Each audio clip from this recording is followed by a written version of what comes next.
Dear students, BPSC main series में Hindi literature, history और general studies के पेपर्स को हम लोग वन बाय वन लेकर आगे बढ़ेंगे। स्टार्ट हो चुका प्रोसेस। हमने कहा था कि 9 तारीख से हम लोग स्टार्ट लेंगे। हिस्ट्री स्टार्ट भी हो चुका है। हिस्ट्री का हमने टॉपिक दे दिया था और कहा था कि आप बुक से पढ़कर पूरे कंसेप्ट को डेवलप करें, समझें। सिंधु सभ्यता उद्भव से लेकर विकास विस्तार से लेकर व्यापार वाणिज्य से लेकर नगरीकरण से लेकर इसके अलग अलग प्रमुख शहरों को लेकर इसके और भी कई सारे घटनाक्रम और फाइनली डिक्लाइन, पतन, और कई बार तो उत्तर जीविता भी प्रश्न में आ जाता है, यानी कंटिन्यूएंस। तो सिंधु सभ्यता को एज ए होल आपको समझना था। आसान बुक हमने बताया, टीच योरसेल्फ। इससे आपको पूरी कहानी वन बाय वन पता चल जाएगा। अब कहानी पता चल गया है तो आज से हम लोग प्रश्न का स्टार्ट ले रहे हैं। आपको कौन सा प्रश्न लिखना है, कैसे लिखना है, ये सब अब चिंतन मनन होगा। आपको हाथ चलाना है, क्योंकि अगर मेंस की तैयारी में अपना छाप छोड़ना है तो आपका हाथ चलना चाहिए। और इस पर जितना अच्छा प्रैक्टिस करेंगे, जितनी बार लिखेंगे, बार बार लिखेंगे, उतना ही अच्छा आपका नोट्स याद भी होता जाएगा, पॉइंट्स आपको याद होते जाएंगे और साथ ही आपका हाथ भी खुलेगा और इसमें शुद्धिकरण, परिमार्जन सब होगा। साथ ही आपका कंसेप्ट बिल्ड होगा। तो ये सब लिखने से आएगा। तो आपको लिखना है। हम जानते हैं कि लिखना बहुत कठिन है। आप लिखने बैठेंगे या बैठेंगी, हाथ नहीं चलेगा। हाथ क्यों नहीं चलता है? क्योंकि आपने पहले से इसका अभ्यास नहीं किया है, या आपकी प्रैक्टिस नहीं है, या आपने पढ़ा नहीं है, कंसेप्ट नहीं है, इस कारण से हाथ नहीं चलता है। लेकिन अब तो हमने कहा कि आप पूरी स्टोरी को समझे कि सिंधु सभ्यता का उद्भव, विकास, विस्तार और फाइनली डिक्लाइन कैसे हुआ। तो कहानी तो आप समझ गए हैं, हाथ तो चल सकता है। हाँ, एक्सपर्ट की तरह हाथ चले, इसके लिए बार बार अभ्यास करना होगा। याद रखिए, अगर लिखना आप सीख गए तभी आपका कल्याण है। एग्जामिनेशन में आपके प्रश्न उड़ेंगे। तो इसका बार बार अभ्यास करना है और हम इस पर हार्डकोर की तरह आपसे चाहेंगे कि आप काम करें। इस पर मेरा एम्फेसिस होगा, फोकस होगा। बहुत ज्ञान लोग बहुत कुछ सुन लेते हैं, समझ लेते हैं, लेकिन जब लिखने की बारी आती है हाथ नहीं चलता है। तो आज से आपका हिस्ट्री में क्वेश्चन बनकर तैयार हो गया, रेडी है। तो हाथ चलाने के लिए तैयार रहिए। अच्छा, आगे बढ़ने से पहले हम फिर से बता दें कि छोटा जब वीडियो रहता है तो YouTube पे नहीं डाला जाता है, टेलीग्राम पे डाला जाता है। और इसीलिए हम कहते हैं टेलीग्राम पे रहिए। कई बार हम YouTube पे नहीं आएंगे क्योंकि वीडियो उतना लंबा बड़ा नहीं होगा, 3 मिनट से अधिक होना चाहिए। कई बार केवल हम आपको इन्फॉर्म करने आते हैं, प्रश्न देने आते हैं, तब क्या YouTube पे आएंगे? बिल्कुल नहीं। तो टेलीग्राम पे हम आएंगे। इसलिए हम आपको बोल रहे हैं टेलीग्राम पे साथ साथ रहिएगा। ऐसा ना हो कि यूट्यूब के चक्कर में आप वेट कर रहे हैं कि यूट्यूब पर वीडियो नहीं आ रहा। टेलीग्राम पे जरूर आएगा, टेलीग्राम पे जरूर आएगा। अगर आपको लग रहा हो कि वीडियो नहीं आ रहा है, टेलीग्राम पे चले जाइए, वहां देख लीजिए। जीएस मास्टर सब स्मॉल लेटर में 45,000 वहां पे सब्सक्राइबर हैं, सदस्य हैं। जीएस मास्टर सब स्मॉल लेटर में, क्योंकि जीएस मास्टर नाम से बहुत नाम है, बहुत चैनल है। हमारा सब स्मॉल लेटर में, सब एक साथ। हम बार बार कहते हैं इसलिए कि आपको धोखा ना हो। कई बार लोग दूसरे जीएस मास्टर का हमारे पास क्लिप भेजते हैं कि सर ये आप हैं। नहीं, सब स्मॉल लेटर में, सब एक साथ। और 45,000 सब्सक्राइबर हैं, 45,000 प्लस। तो ये सब हमारे जीएस मास्टर का चैनल का, टेलीग्राम चैनल का प्रमाण है। तो ये याद रखिएगा। चलिए, जो क्वेश्चन है इसे समझ लेते हैं। क्वेश्चन आज आपका बनकर तैयार हो गया है। हम फिर से कहेंगे, आपको हाथ चलाना है। हाँ, हमारे पास अभी जांचने की व्यवस्था नहीं है। ये आप ही को समझना होगा कि आपने कितना अच्छा लिखा है। हम फॉर्मेट आपको बताते चलेंगे, तभी रेडी। देखिए, हिस्ट्री का जो रहेगा 12 क्वेश्चन रहेगा और 6 क्वेश्चन लिखना है ना। 6 क्वेश्चन लिखना है आधे घंटे में। हर क्वेश्चन 50 मार्क्स का होगा, टोटल 300 मार्क्स का। आज का जो आपका क्वेश्चन है, हम एंशिएंट से उठा रहे हैं। इसमें हम आपको 4 टॉपिक्स कराना चाहेंगे। फिर से हम कहते हैं 4 टॉपिक्स, पूरे टॉपिक्स एज ए होल, ताकि कम से कम 2 क्वेश्चन आपका कंफर्म हो जाए। और ये 2 क्वेश्चन कहां से कंफर्म होगा? सिंधु सभ्यता, उसके बाद बौद्ध धर्म, जैन धर्म, उसके बाद मौर्य काल और गुप्त काल। अभी हम आपको केवल 2 क्वेश्चन की बात कर रहे हैं। इससे आपका 2 क्वेश्चन एकदम कंफर्म हो जाएगा इस 4 टॉपिक से। हालांकि ये 4 टॉपिक्स में कई सारे छिपे क्वेश्चन है। क्वेश्चन 3-4 हो जाएंगे एक टॉपिक में। हालांकि पिछले 3 साल में जो 3 बार एग्जाम हुआ है, उसमें 2 बार सिंधु सभ्यता आ चुका है। इस बार भी आया था जो लास्ट एग्जाम हुआ। याद रखिए, जब भी क्वेश्चन बैंक लीजिए, जब भी सिलेबस लीजिए, अपडेटेड लीजिएगा।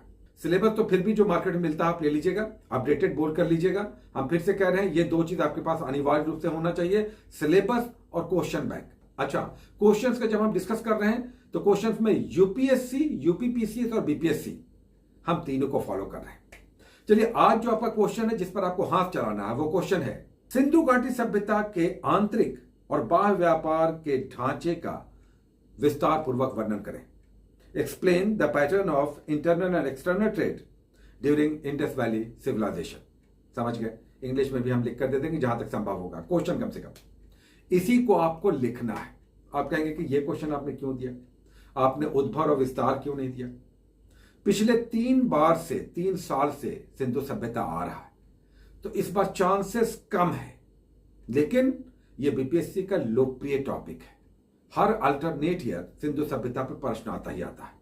हालांकि इस साल, पिछले साल यानी 66वीं में सिंधु सभ्यता पर प्रश्न आ चुका है। हो सकता है नेक्स्ट ईयर 67वीं में सिंधु सभ्यता पर प्रश्न ना आए, लेकिन चूंकि पिछले 3 सालों में 2 बार आ चुका है और यह बीपीएससी का मोस्ट पॉपुलर सेगमेंट है, इंडस वैली सिविलाइजेशन। यह रिपीट भी हो सकता है, क्वेश्चन का अलग ढांचा होगा, क्वेश्चन अलग होगा, लेकिन सिंधु सभ्यता से फिर से क्वेश्चन आ सकता है। बहुत सारे लोग कह सकते हैं, जो गेस वाले हैं, कि सिंधु सभ्यता तो 3 बार आ चुका है, पिछले 3 साल में 2 बार आ चुका है, तो इस बार उतना इंपॉर्टेंट नहीं है, शायद वो गेस से हटा देंगे। लेकिन हमने कहा कि हम 4 टॉपिक्स आपको देंगे, इससे 2 क्वेश्चन आपका कंफर्म है। इसमें सिंधु सभ्यता भी एक टॉपिक है, उसके बाद बौद्ध धर्म, जैन धर्म, मौर्य और गुप्त, ये 4 टॉपिक्स हम लोग पहले करेंगे और भी करेंगे, सब आगे हम लोग देखते चलेंगे, घबराना नहीं है। अभी आपका क्वेश्चन हमने सिंधु सभ्यता से लिया, इसे हल्के से हम करेंगे, केवल 2 क्वेश्चंस पे समाप्त कर देंगे। 2 क्वेश्चन इसे हम लोग करेंगे, एक कंसेप्ट बिल्ड हो चुका है, और अब जब क्वेश्चन की लिखने की बात आएगी 2 इंपॉर्टेंट क्वेश्चन यहां से कर लेते हैं, ताकि सिंधु सभ्यता से क्वेश्चन रिपीट हो, फिर से इस चैप्टर से क्वेश्चन आए तो हम लिखने की स्थिति में आए, बजाय इसके कि हिस्ट्री में गेस चलता है। आप सिंधु सभ्यता हटा दें कि इससे तो प्रश्न 3 साल में 2 बार आ चुका है। नहीं, इस टॉपिक को हम कर रहे हैं, स्टार्ट कर रहे हैं। दूसरा आसान होता है, अभी हम स्टार्ट लेंगे तो आसान टॉपिक से। सिंधु सभ्यता आपको क्वेश्चन मिल गया, इसको आपको लिखना है। कैसे आप लिखेंगे? स्टोरी आप समझ गए हैं, आपको बुक्स हमने बता दिया है। बुक्स में व्यापार वाणिज्य में जाइए और समझने का प्रयास कीजिए कि व्यापार फिर से पढ़िए। कल आपने जो पढ़ा 24 घंटे के अंदर, उसे पूरे टॉपिक को आपने पढ़ा, शायद भागे भी होंगे क्योंकि बहुत सारे पेजेस हैं।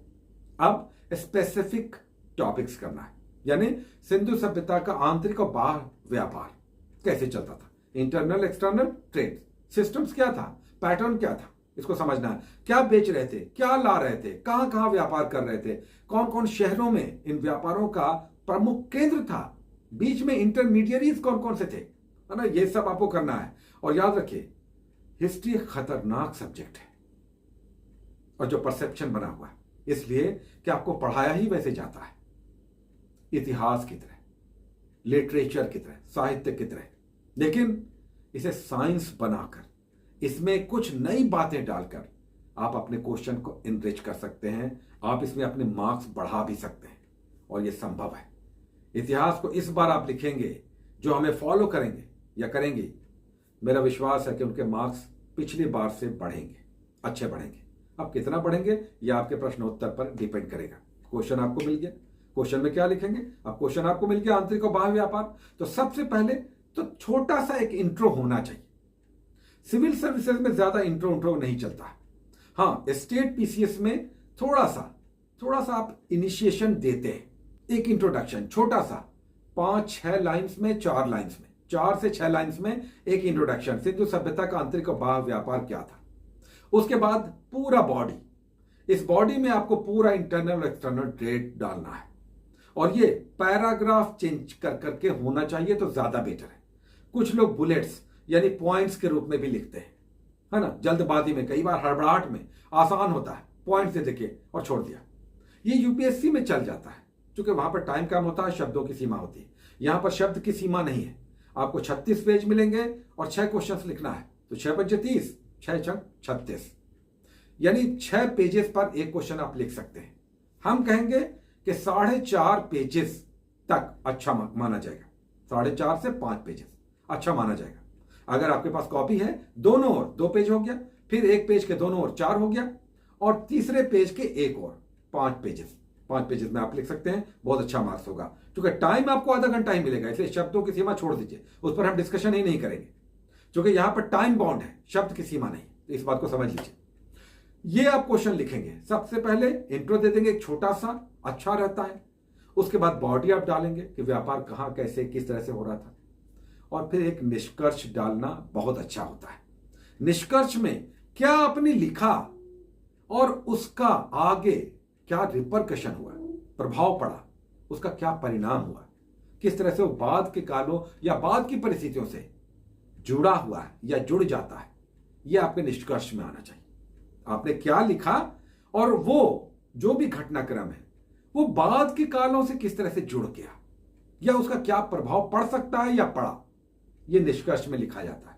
समझ लीजिए, जब आप इनिशिएशन करते हैं, आरंभ लेते हैं, इंट्रो डालते हैं, तो उसमें बताते हैं कि आप क्या लिख रहे हैं। प्रश्न क्या है, आप क्या लिख रहे हैं, यह बताने जाते हैं। बीच में बॉडी डालते हैं, क्या लिख रहे हैं उसको लिखना है। निष्कर्ष में आपने क्या लिखा और वो बाद की परिस्थितियों से किस तरह से जुड़ा हुआ है या जुड़ जाएगा या उसके साथ लिंक्ड है या संभावनाएं हैं या उसका प्रभाव है, ये निष्कर्ष में आप लिखते हैं। तो इस तरह से आपका प्रश्न रहता है। एक बात और, जब आप आंसर राइटिंग कर रहे हैं तो यह बात का ध्यान रखें कि इसे साहित्य नहीं बनने देना है। यही इतिहास की सबसे बड़ी खामी है, हम इसे लिटरेचर बना देते हैं। इतिहास घटनाओं का और तथ्यों का विकास क्रम है, लेकिन इसमें हम नई नई बातें डालकर, साइंटिफिक अप्रोच लेकर, जैसे जब हम व्याख्या कर रहे हैं या घटनाक्रम को डील कर रहे हैं, बता रहे हैं, तो उसका लोकेशन वगैरह भी देते चलिए। इतिहासकार, अगर कुछ इतिहासकारों का वहां पर कुछ स्टेटमेंट आपको मिल गया है व्यापार वाणिज्य से संबंधित, वो डाल दीजिए। उस समय के समकालीन जो भी सभ्यता थी उससे उसका तुलनात्मक अध्ययन कीजिए, और कुछ नए उत्खनन हुए, कुछ नया रिसर्च हुआ, उसको डालिए। क्या आपका प्रश्न रह गया सामान्य? आपका प्रश्न 1 नंबर का बन गया आंसर, 1 नंबर का आंसर आपका बन गया, और इसमें आपको बहुत अच्छा मार्क्स आएगा। तो आपने जो नोट्स लिया होगा उसमें आपको कहानी मिलेगी। इस कहानी को घटनाओं में परिवर्तित करना है, फैक्ट्स डाल करके, थोड़ा सा पिक्टोग्राफिक बना करके, थोड़ा सा इतिहासकारों का कथन डाल करके, तुलनात्मक अध्ययन करके, स्थानों को चिन्हित करके शानदार नोट्स बन सकता है, शानदार आंसर बन सकता है। तो ये सब आपको करना है। प्रश्न आपको मिल गया है, एक दिन हम आपको टाइम दे रहे हैं, कल एक और प्रश्न लेकर हम आ जाएंगे। एक बात हम फिर से बोलेंगे, हमारे पास चेक करने की व्यवस्था नहीं है, तो आपको लिख करके स्वयं ये समझना होगा। 4 से 4.5 पेजेस में आपको लिखना होगा, और स्वयं आपको पता चल जाएगा। आप उसे बार बार 2-3 बार पढ़िएगा, आपको पता चल जाएगा कि आपने क्या लिखा है। तो सबसे पहले क्वेश्चन को समझिएगा और फिर उसके लिखिएगा। हो सकता है शुरुआत में बिल्कुल हाथ ना चले, बहुत हो सकता है डिसअपॉइंटमेंट हो कि क्या लिखें, कोई समझ ही नहीं आ रहा। तो हम फिर बता रहे हैं, सिंधु सभ्यता का आंतरिक और बाह्य व्यापार किताब में दिया हुआ है। ये तो आप लिखेंगे घटनाक्रम, फिर इंटरनेट से जो आपके पास नोट्स है या सप्लीमेंट है या कोई गाइड है, उससे इन तथ्यों को जो हमने कहा जोड़ेंगे एडिशनल, और इसे अच्छा नोट्स बनाएंगे। तो हिस्ट्री का आपका हो गया, पहला चैप्टर हो चुका है, पहला क्वेश्चन आ गया। इसे आपको 24 घंटे के अंदर एक अच्छे नोट्स में परिवर्तित करना है। नोट्स तो आप ले चुके हैं, लिखना है, बार बार लिखना है, और आपको स्वयं लगे कि आज दिन भर आपने कमाल का काम किया, समझ गए सिंधु सभ्यता में आंतरिक और बाह्य व्यापार कैसे कहां होता था, इतिहासकार क्या बोल रहे हैं, कौन कौन से स्थान थे, क्या व्यापार हो रहा था, कैसे किस तरह से ये सब चल रहा था कि सिंधु सभ्यता जैसी नगरीय सभ्यता अंततः विकसित हुई। उसका आधार यही सब था। तो ये सब आप करेंगे। 24 घंटे का टाइम है आपको। इस क्वेश्चन का आंसर लिखिए, बार बार लिखिए, स्वयं इवेल्युएट कीजिए, तो कि आपके पास कोई है नहीं इसे इवेल्युएट करने के लिए। और आजकल ये बहुत चूंकि टायरिंग है, जांचना कॉपी, ये बहुत थकाने वाला काम है, आसानी से लोग तैयार होते नहीं, तो ये आपको स्वयं करना होगा। ठीक है, टेक केयर।